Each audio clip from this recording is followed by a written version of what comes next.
तो जैसे कि हमने लास्ट लेक्चर में एनीमिया टॉपिक के बारे में पढ़ना स्टार्ट किया था। लास्ट लेक्चर में हमने आयरन डेफिशिएंसी एनीमिया के बारे में पढ़ा था। तो इस लेक्चर में हम पढ़ेंगे मेगैलोब्लास्टिक एनीमिया के बारे में। तो जैसे कि एनीमिया का डेफिनेशन हमने देखा था कि हीमोग्लोबिन का कॉन्सेंट्रेशन या फिर हीमोग्लोबिन का लेवल जो है वो कम होने लगता है, तो हम उसे क्या कहेंगे, एनीमिया कहेंगे।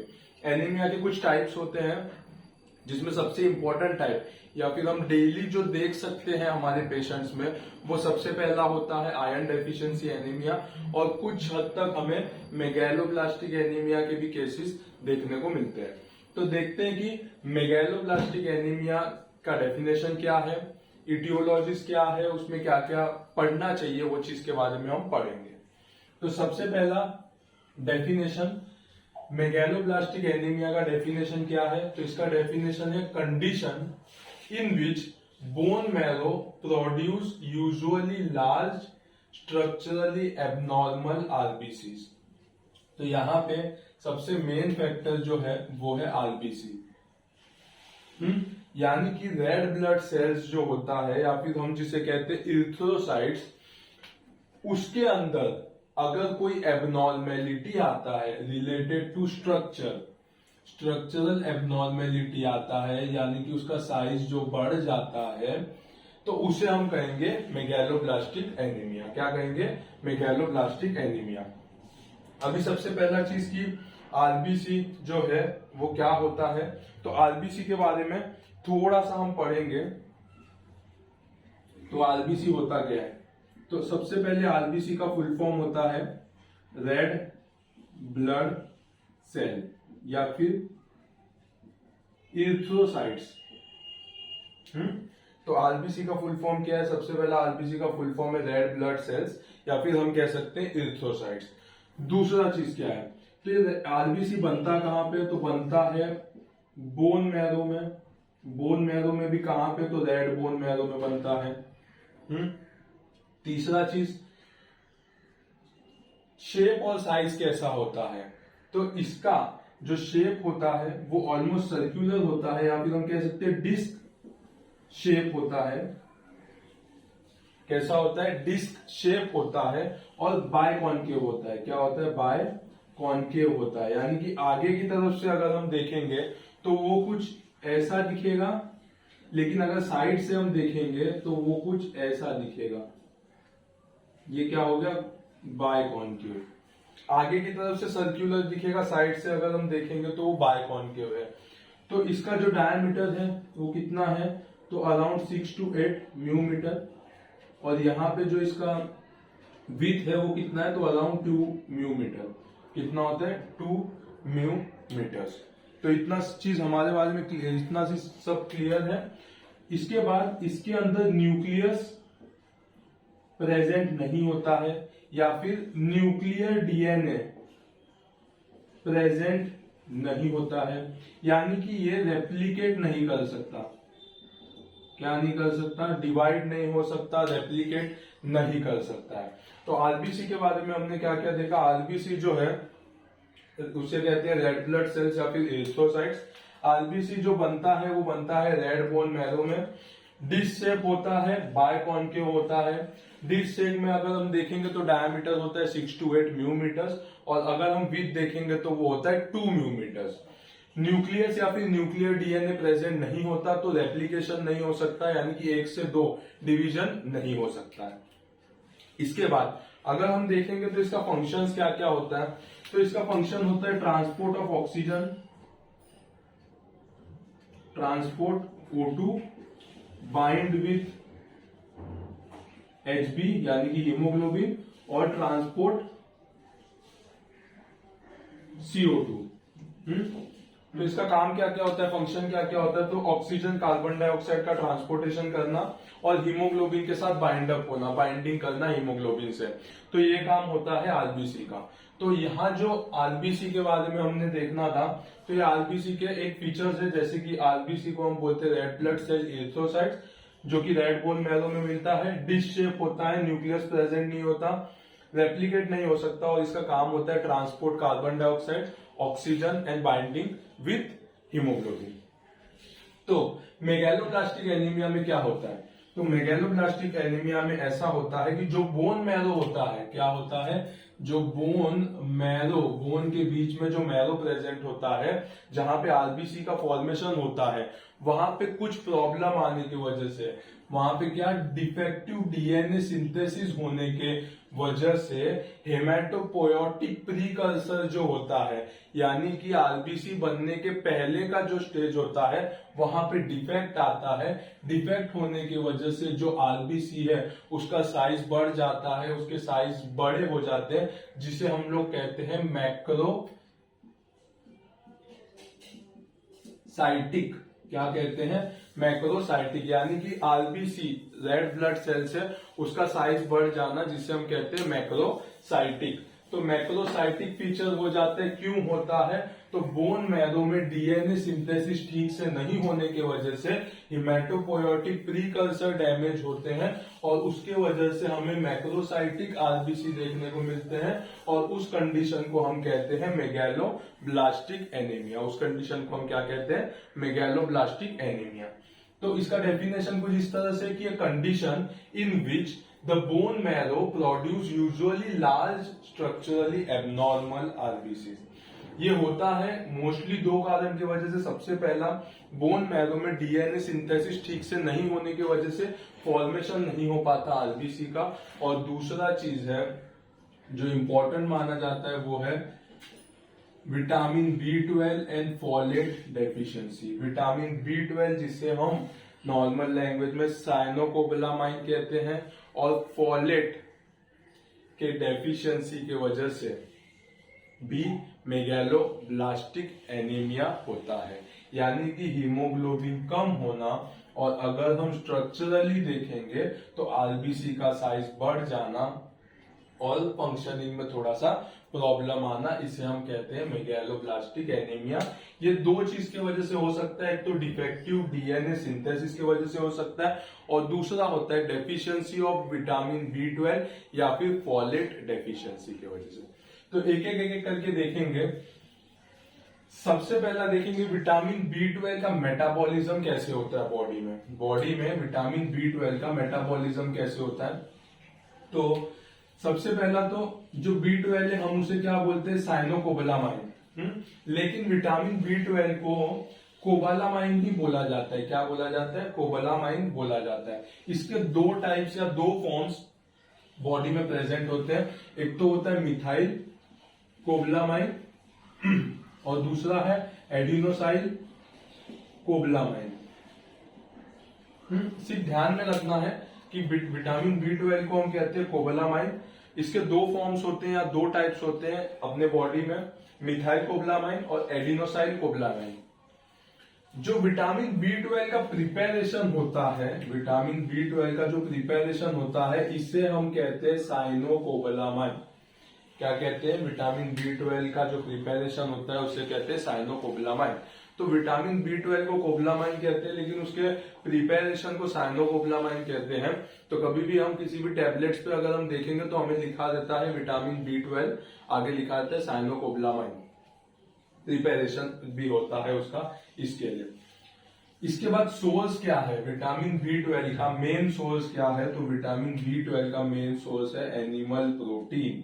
एनिमल के पास से मिला हुआ प्रोटीन, यानी कि लीवर, किडनी, ये सब में जो खाते हैं, liver, kidney, meat, fish, milk product, cheese, ये सब जो होता है, यानी कि जिसे हम एनिमल प्रोटीन कहते हैं, उसमें B12 ज्यादा अमाउंट में पाया जाता है।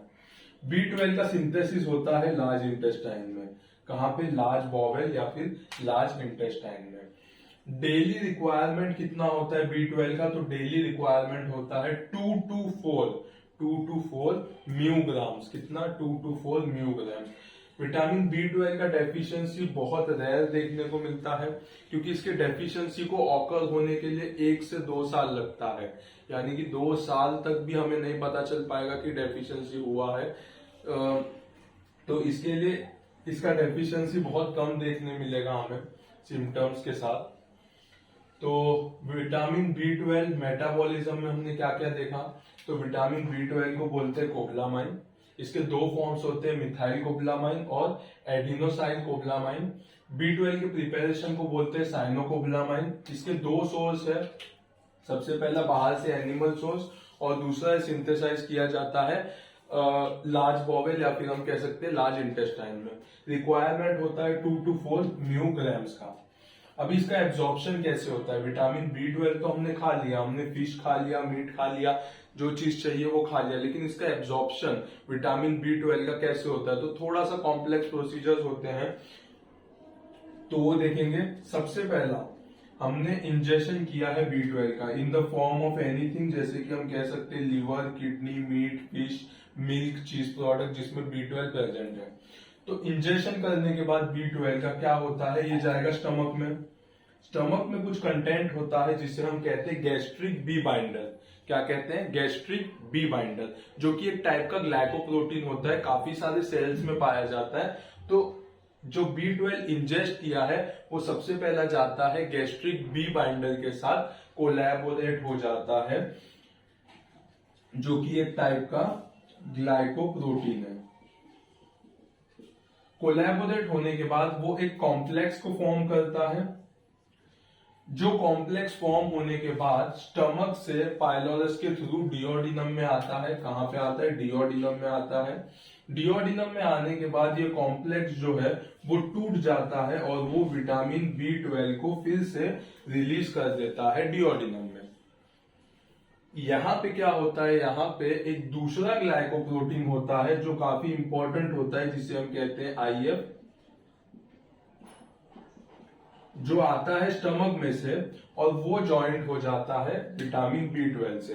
विटामिन B12 से ज्वाइंट होता है इंट्रिंसिक फैक्टर, जो कि एक टाइप का ग्लाइकोप्रोटीन है, जिसे हम कहते हैं IF, जो सिक्रीट किया जाता है स्टमक से। ये दोनों मिलके एक कॉम्प्लेक्स को फॉर्म करते हैं जिसे हम कहते हैं vitamin B12 IF complex. Vitamin B12 IF complex. ये विटामिन B12 IF कॉम्प्लेक्स जो है वो डिस्टल इलियम तक जाता है।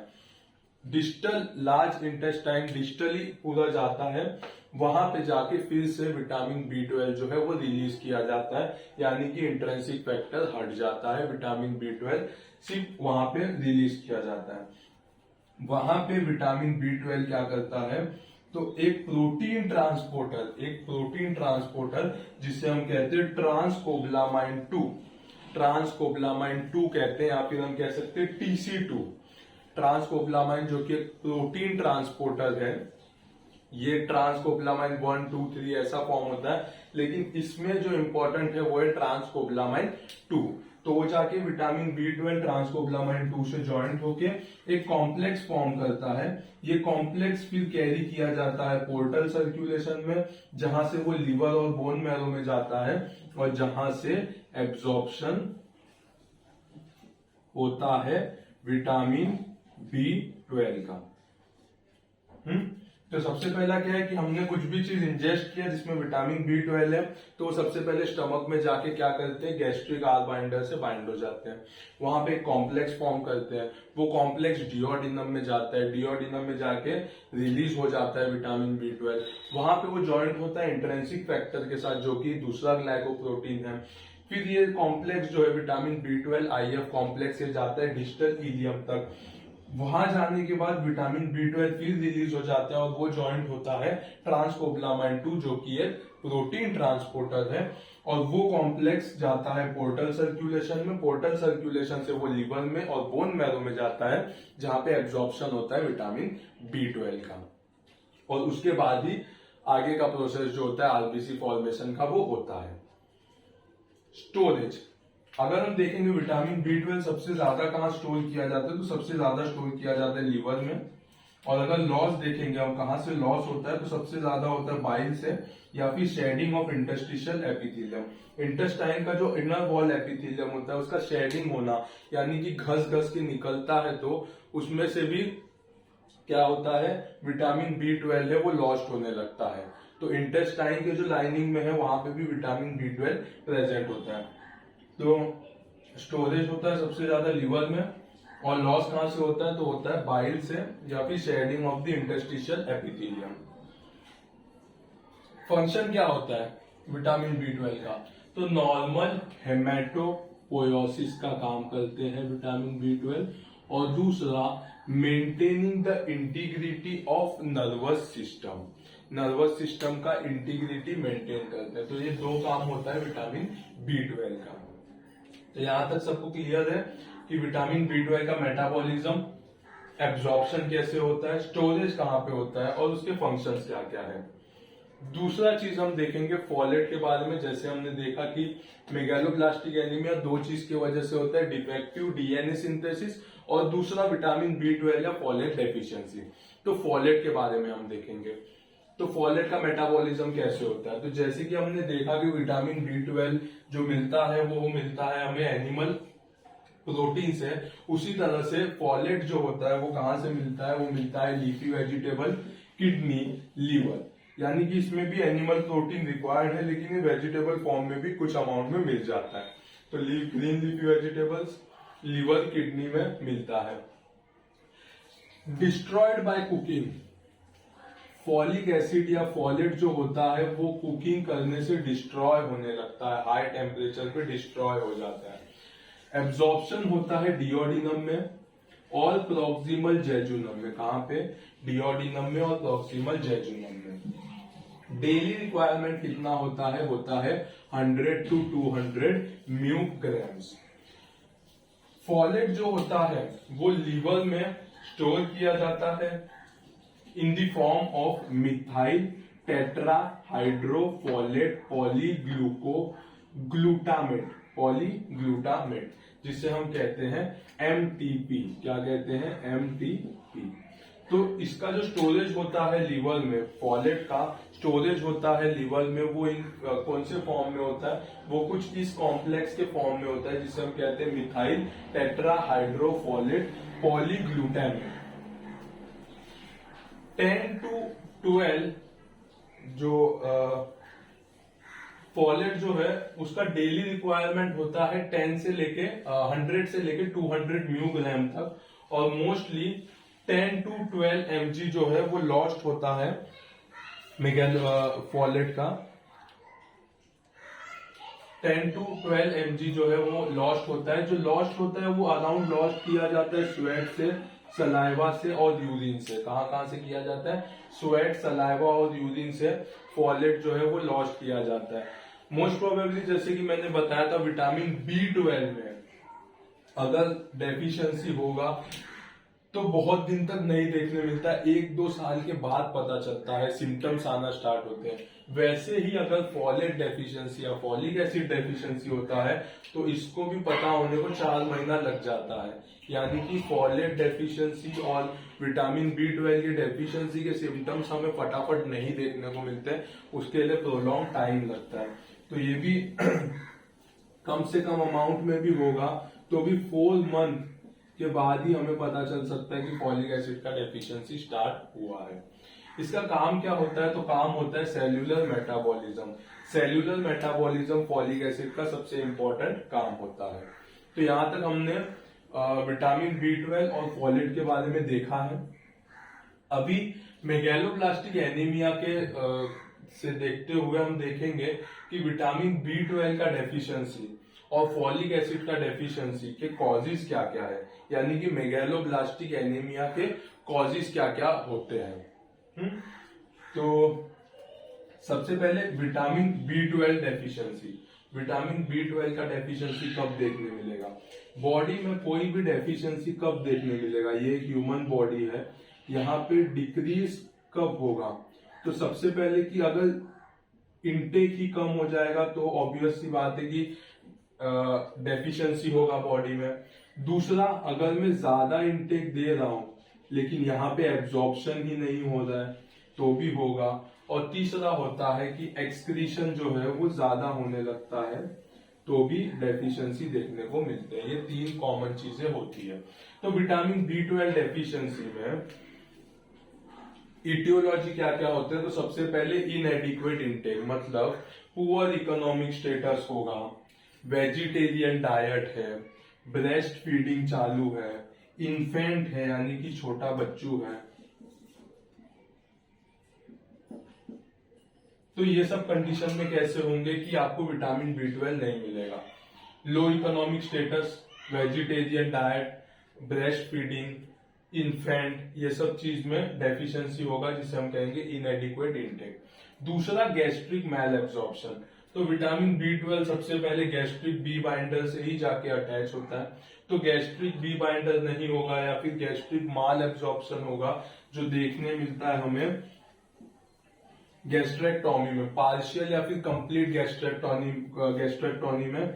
दूसरा पर्निशियस एनीमिया, एक तीसरा एक कॉज है जो रेयरली हमें देखने मिलता है जिसमें इंट्रेंसिक फैक्टर नाम का जो ग्लाइकोप्रोटीन होता है वो नहीं होने की वजह से पर्निशियस एनीमिया हमें देखने को मिलता है। तो ये रेयर एनीमिया का टाइप है। और तीसरा लैक ऑफ इंट्रेंसिक फैक्टर। तो जब भी, जैसे कि मैंने कहा था, इंट्रेंसिक फैक्टर एक ग्लाइकोप्रोटीन है जो स्टमक से सिक्रेट किया जाता है। तो अगर गैस्ट्रिक मैल एब्जॉर्प्शन है, जो स्टमक है वो निकाल दिया गया हो या फिर उसके अंदर इंट्रेंसिक फैक्टर नहीं होगा तो इसमें क्या होगा, विटामिन B12 का बाइंडिंग नहीं हो पाएगा, तो उसे हम कहेंगे गैस्ट्रिक मैल एब्जॉर्प्शन। उसके वजह से भी डेफिशिएंसी होगा विटामिन B12 का और हमें मेगैलोब्लास्टिक एनीमिया देखने को मिलेगा। तीसरा है इंटरस्टिशियल मैल एब्जॉर्प्शन, जिसमें इलियल रिसेक्शन किया हो। जैसे कि हमें पता है डिस्टल इलियम में जाने के बाद ही एक कॉम्प्लेक्स फॉर्म होता है और वो आगे कैरी फॉरवर्ड किया जाता है। तो अगर इंटरस्टिशियल माल एब्जॉर्प्शन है तो वो कभी देखने मिलेगा, वो देखने मिलेगा इलियल रिसेक्शन में, कोई ऐसा प्रॉब्लम में जहां पे इलियल जो है वो निकाल दिया गया हो या फिर क्रॉन्स डिजीज हुआ हो, तो ये कंडीशन में इंटरस्टिशियल माल एब्जॉर्प्शन देखने को मिलेगा। तो विटामिन B12 का डेफिशिएंसी कब होगा, इनएडिक्वेट इनटेक, गैस्ट्रिक मैल एब्जॉर्प्शन और इंटरस्टिशियल मैल एब्जॉर्प्शन। दूसरा फोलेट डेफिशिएंसी। फोलेट डेफिशिएंसी कब देखने मिलेंगे, तो फोलेट डेफिशिएंसी हमें देखने मिलेगा जब इनएडिक्वेट इनटेक होगा, इनटेक ठीक से नहीं ले रहे। किसमें, तो सबसे पहला पुअर्टी आता है, टीनेज होते हैं, ओल्ड एज हो जाते हैं या फिर अल्कोहलिक होते हैं। पुअर्टी खाने को नहीं मिले, टीनेज बच्चे लोगों के ग्रुप में, ओल्ड एज में जहां पे एपेटाइट कम हो जाता है, एब्सॉर्प्शन कम हो जाता है, और अल्कोहलिक जो रहते हैं उनमें। दूसरा है माल एब्जॉर्प्शन। माल एब्जॉर्प्शन कब होगा, जब गैस्ट्रेक्टोमी किया हो, पार्शियल गैस्ट्रेक्टोमी किया हो, जब स्टमक ही निकाल दिया गया हो तो एब्सॉर्प्शन कैसे होगा। जेजुनल रिसेक्शन, यहाँ पे हमने देखा कि प्रोक्सिमल जेजुनम में फोलेट का एब्जॉर्प्शन होता है, तो जब जेजुनल ही निकाल दिया हो तो भी हमें फोलेट डेफिशिएंसी देखने मिलेगी, और क्रॉन्स डिजीज। तीसरा होता है एक्सेसिव डिमांड, प्रेगनेंसी, लैक्टिनेशन, मैलिग्नेंसी या फिर टीबी। और चौथा है एक्सेसिव लॉस, यानी कि लिवर डैमेज या फिर कंजेस्टिव हार्ट फेलियर होगा तो भी हमें फोलेट डेफिशिएंसी देखने मिलेगा। तो फोलेट डेफिशिएंसी कब देखने मिलेगा, सबसे पहले इनएडिक्वेट इनटेक, मैल एब्जॉर्प्शन, एक्सेसिव डिमांड और एक्सेसिव लॉस। तो यहां तक काफी सारे पॉइंट क्लियर है।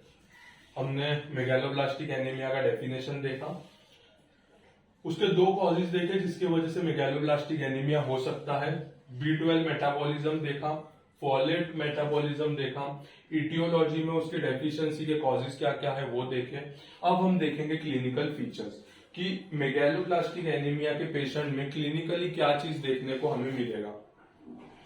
सबसे पहला चीज देखने मिलेगा एनीमिया, मतलब हीमोग्लोबिन कम होना, इसे हम कहते हैं एनीमिया। तो इसमें हीमोग्लोबिन का अमाउंट जो होगा वो कम होगा। एनीमिक में भी कौन सा होगा, तो मैक्रोसाइटिक मेगैलोब्लास्टिक एनीमिया। तो मैक्रोसाइटिक यानी कि आरबीसीज का जो साइज है वो बढ़ जाना, उसे हम कहते हैं मैक्रोसाइटिक। मेगैलोब्लास्टिक यानी कि डिफेक्टिव फंक्शनिंग होना, डीएनए सिंथेसिस जो बोन मैरो में होना है उसका डिफेक्ट होना, जो हिमेटोपोएटिक प्रीकर्सर है उसमें भी डिफेक्ट आना, उसे हम कहेंगे मेगैलोब्लास्टिक। तो एनीमिया जिसमें मैक्रोसिस्टिक मेगैलोब्लास्टिक एनीमिया हमें देखने को मिलेगा। दूसरा सिम्टम्स देखने मिलेंगे वो है ग्लोसाइटिस, इसमें रेड टंग देखने मिलेंगे जो कि स्मूथ होगा, और बीफ लाइक होगा। कैसा? बीफ के जैसा होगा। तो रेड स्मूथ बीफ लाइक टंग अगर होगा तो उसे हम कहेंगे ग्लोसाइटिस, जो देखने मिलेगा मेगालोब्लास्टिक एनीमिया में।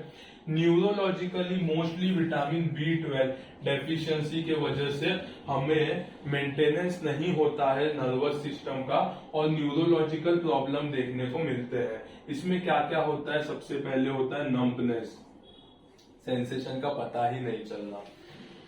पैरेस्थेशिया यानी कि झुंझुनाहट आना। पिन नीडल प्रिक होता है, कैसे झुंझुनाहट आता है वैसा, तो उसे हम कहेंगे पैरेस्थेशिया। वीकनेस, मूवमेंट करने में प्रॉब्लम होना, जनरलाइज्ड वीकनेस आना। अटैक्सिया यानी कि मूवमेंट का कोऑर्डिनेशन ठीक से नहीं होना। पुअर फिंगर कोऑर्डिनेशन, फिंगर का कोऑर्डिनेशन ठीक से नहीं होना और जितने भी रिफ्लेक्सिस है रिफ्लेक्सिस कम हो जाना, डिमिनिश्ड हो जाना। तो ये सब चीज हमें देखने को मिलेगा न्यूरोलॉजिकली, जैसे कि numbness, paraesthesia, weakness, ataxia, poor finger coordination और डिमिनिश्ड रिफ्लेक्स। अदर सिम्टम्स में क्या देखने मिलेंगे? Mild jaundice. तो जैसे कि हमें पता है कि ये मैक्रोसाइटिक है, मैक्रोसाइटिक मेगालोब्लास्टिक है, तो आरबीसी का डिस्ट्रक्शन भी ज्यादा होता है और उसके वजह से क्या होगा? जॉन्डिस फॉर्मेशन होता है। दूसरा एंगुलर स्टोमेटाइटिस, लिप्स के एंगल के पास कट आने लगता है जिससे हम कहते हैं एंगुलर स्टोमेटाइटिस। पर्प्यूरा यानी कि लेयर्स, जो सुपरफिशियल लेयर है स्किन का, वहां पे ब्लड डिपॉजिट होना, उसे हम कहते हैं पर्प्यूरा।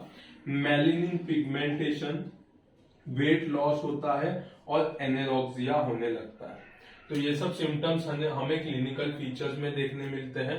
सबसे पहले मैक्रोसाइटिक मेगालोब्लास्टिक एनीमिया, दूसरा ग्लोसाइटिस, न्यूरोलॉजिकल में numbness, paraesthesia, weakness, ataxia, poor finger coordination और डिमिनिश्ड रिफ्लेक्स, और अदर में देखेंगे तो mild jaundice, angular stomatitis, purpura, weight loss, anorexia, melanin pigmentation, ये सब चीज हमें देखने को मिलेगा।